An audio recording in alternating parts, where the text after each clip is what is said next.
কি হবে যদি আপনার কাছে এমন একটি বই থাকে যার মধ্যে যে কোনো ব্যক্তির নাম লিখলেই মৃত্যু অনিবার্য। হে বন্ধুরা, কেমন আছো তোমরা সবাই? আমি অনিক। আজকে আমি এমন একটি মুভি সিরিজ এক্সপ্লেন করতে যাচ্ছি। মুভিটির নাম ডেথ নোট। মুভিটি জাপানে তৈরি এবং এর IMDb রেটিং হচ্ছে 7.5 আউট অফ 10। এটি একটি ক্রাইম থ্রিলার ও মিস্ট্রি টাইপের ছবি। তো বেশি দেরি না করে শুরু করা যাক আমাদের মূল ভিডিও।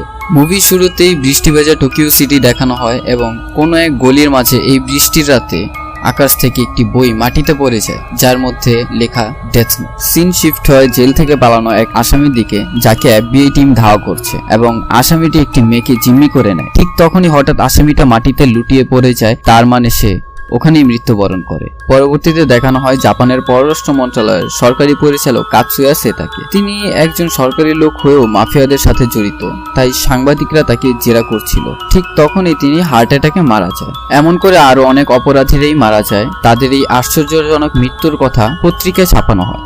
FBI সদস্য অনেক ইনভেস্টিগেশন করার পরেও তারা আন্দাজ করতে পারছিল না এটা কেন হচ্ছে, বরং তারা আন্দাজ করতে পারছিল এটা কোনো কিলারের কাজ। কেননা টোকিওতে এত মানুষ থাকা সত্ত্বেও কেনই শুধু অপরাধীরা মারা যাচ্ছে।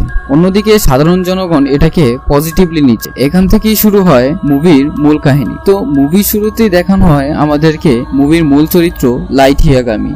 17 বছরের একজন ল ডিপার্টমেন্টের ছাত্র। পৃথিবীতে অনেক অন্যায়, অনেক ব্যভিচার, খারাপ মানুষদের কখনোই বিচার নেই। তাই সে ল এর বইটি ডাস্টবিনে ফেলে দেয়। কিন্তু তখনই নিচে একটি বই পায় সে। বইটিতে লেখা ছিল ডেথ নোট। সে বইটি নিয়ে বাড়িতে চলে আসে। বইটিতে লেখা ছিল এতে যার নামই লেখা হবে সেই মারা যাবে। ওই মুহূর্তে লাইট নিউজে দেখতে পায় এক ক্রিমিনাল একটি ফ্যামিলির সদস্যকে আটক করে মুক্তিপণ দাবি করে। কিন্তু এদিকে লাইট তার বইটিকে টেস্ট করার প্রথম সুযোগ পেয়ে যায় এবং টিভিতে দেওয়া ক্রিমিনালের নামটি ডেথ নোটে লিখে দেয়। কিন্তু লেখার পরেও সে অবিশ্বাস করে। পরের দিন সকালে ঘুম থেকে উঠে খবরের কাগজে দেখে গতকাল যে ক্রিমিনালটির নাম লিখেছে সে মারা গেছে। তারপরেও লাইটের বিশ্বাস হচ্ছিল না, তাই সে রাত্রে দ্বিতীয়বারের মতো বইটিকে ব্যবহার করার সিদ্ধান্ত নেয়। বইটির মধ্যে স্পষ্টভাবে লেখা ছিল এই নোটবুকটি ততক্ষণ পর্যন্ত কাজ করবে না যতক্ষণ পর্যন্ত লেখকের মনে ওই ব্যক্তির চেহারা স্মরণ না থাকবে। ঠিক তখনই লাইট কিছু বদমাস ছেলেদের মধ্যে